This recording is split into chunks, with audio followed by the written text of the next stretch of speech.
live. MS2 level. Live stream to critical knowledge, YouTube. MS1 level. Hello everybody, and thank you for coming to my presentation. It's been a while since my last presentation, and I'm excited to be back, teaching you the clinical knowledge of medicine. Let's begin. Today we're going to go over case number 577, my EBM activity, brought to you by MS2 level clinical knowledge, MS1 level anatomy proficiency, Jesse Karen, MS2. So, who's the patient? A lot of you might have heard of the picognomonic. The P is for population. Within a population, if you go in the microcosm, you have one patient. Let's find out who he is. Okay, here's the patient. So this is a boy that I saw during one of our inpatients. That's not exactly him. Don't worry, this is de-identified Google image picture. So let's see this guy. He's a 9-year-old. He's presenting with some left elbow and wrist pain. He was hanging upside down and landed on his left arm. Blah, blah, blah, blah. He came to the ER, okay? Now, why did I pick this patient? Well, I picked him because of his past medical history of ADHD. And I thought, well, could there be a link between his trauma and his ADHD? Let's go to the next slide.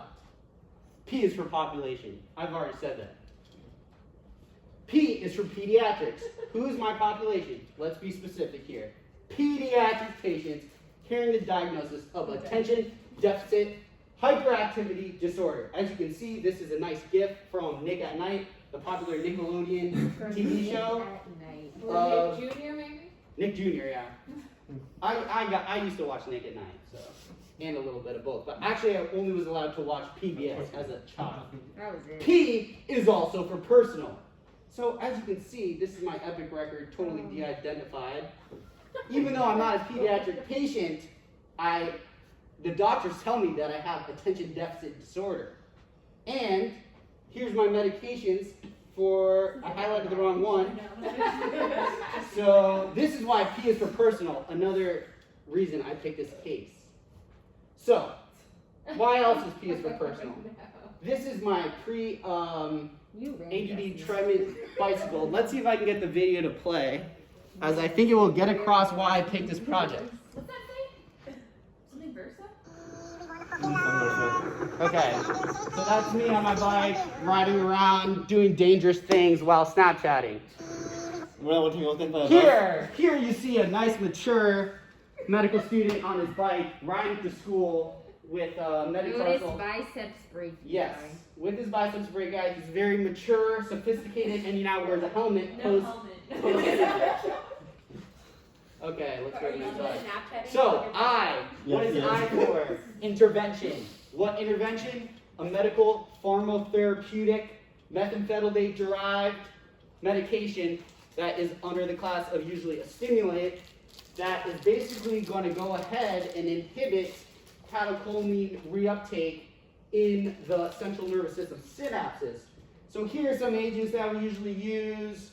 We got some stimulants, short-acting, long-acting, center release, different colors, all the different flavors of the rainbow. So which one am I going to pick? Let's go to the next slide. So which one I'm going to pick? All of them, okay? I'm not going to get too specific with my intervention. I'm going to say treated or not treated medically. So this is an amazing paper I found on the internet. And it looked at my specific question. Patients with ADHD, do they have more visits? Well, first of all, it looked at their visits to the emergency department.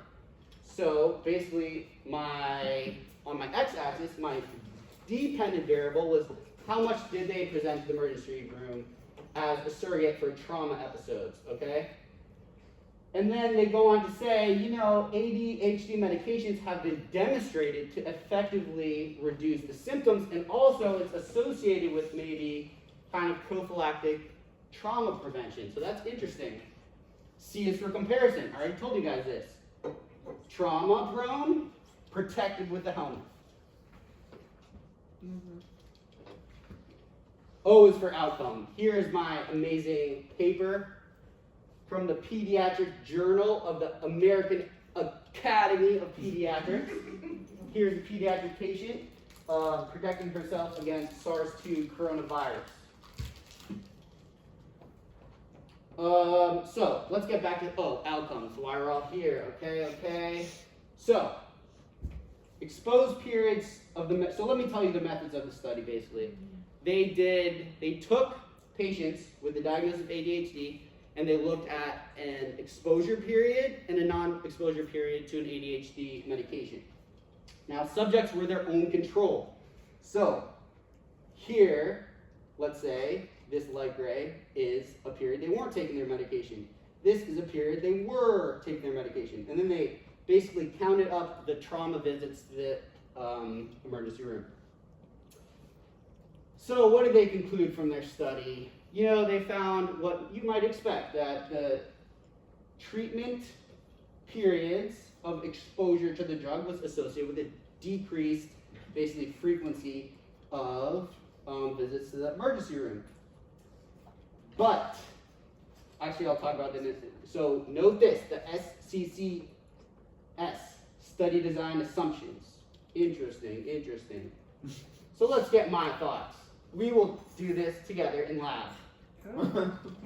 You guys should know this by now. I'm not going to go over this, but it's extremely high yield, and please learn this.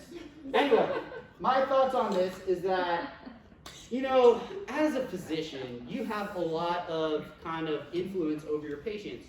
So looking at something like that study, yes, it's a very fancy study from the American College of Pediatrics, a very reputable source, but think about it this way.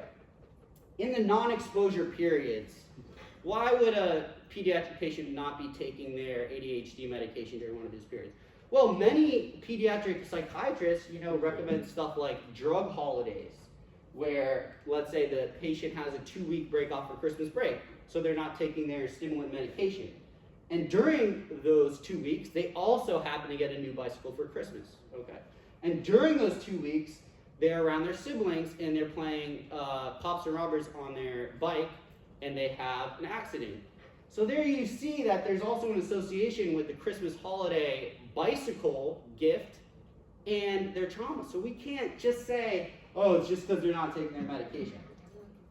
At the same time, if a pediatric patient, if you want to prevent something, I think preventing trauma or emergency room visits is a pretty good thing to prevent, as there could be adverse outcomes and even morbidity associated with this.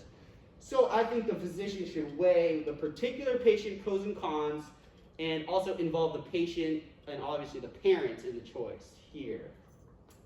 Okay, guys. Do I have any questions before I hit my last extremely grand finale slide that you guys are going to love? I think I need to play it. No questions? No. No, sir.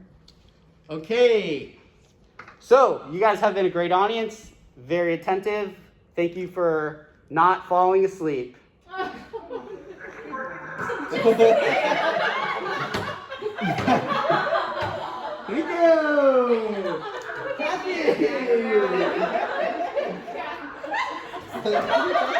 Another reason why you might want to be treated with stimulants is because it will keep you awake in class. Thank you very much. You're a great audience. I'll talk about it.